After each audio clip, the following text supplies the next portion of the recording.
Washington. The Justice Department issued a withering rebuke on Monday to assertions that a Republican political operative helped draft the department's request to place a citizenship question on the 2020 census, a decision whose legality the Supreme Court is likely to decide within weeks. In a brief filed in United States District Court in Manhattan, the department said flatly that the operative, Thomas B. Hofeller, had no role in its request to the Commerce Department in December 2017 for a citizenship question. There is no smoking gun here, only smoke and mirrors, the department's brief stated. Some supporting evidence filed by plaintiffs in a lawsuit seeking to block the citizenship question reads more like the product of conspiracy theorists than a careful legal analysis. The department's filing is the latest counterpunch in a year-long legal battle between the Trump administration and a host of state and local officials and advocacy groups. Those plaintiffs argue that the question is central to a political scheme by the administration to skew census results to the Republican Party's benefit by reducing the head count of traditionally Democratic slices of the population like immigrants.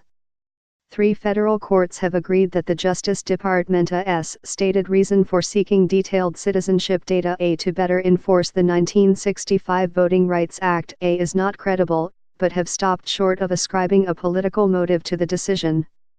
But on Thursday, private plaintiffs in the Manhattan lawsuit charged that Mr. Hofeller, a master of gerrymandering for the Republican Party, who died last summer, played a central role in the administration's pursuit of a citizenship question.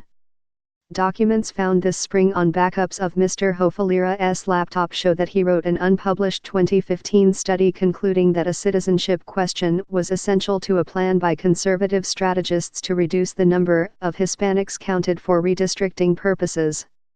Mr. Hofeller later urged Donald J. Trump's transition team to include a citizenship question on its list of priorities for the new president. And a draft request for the question found in Justice Department files contained word-for-word a legal rationale written by Mr. Hofeller in August 2017, a crucial period in a months-long effort to craft a legal argument for the census question by the Commerce Department, which oversees the Census Bureau.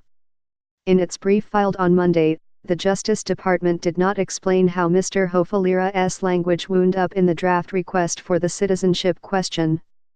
But it insisted that the one-page draft bore no resemblance to the detailed legal argument outlined later in its formal request for a citizenship question.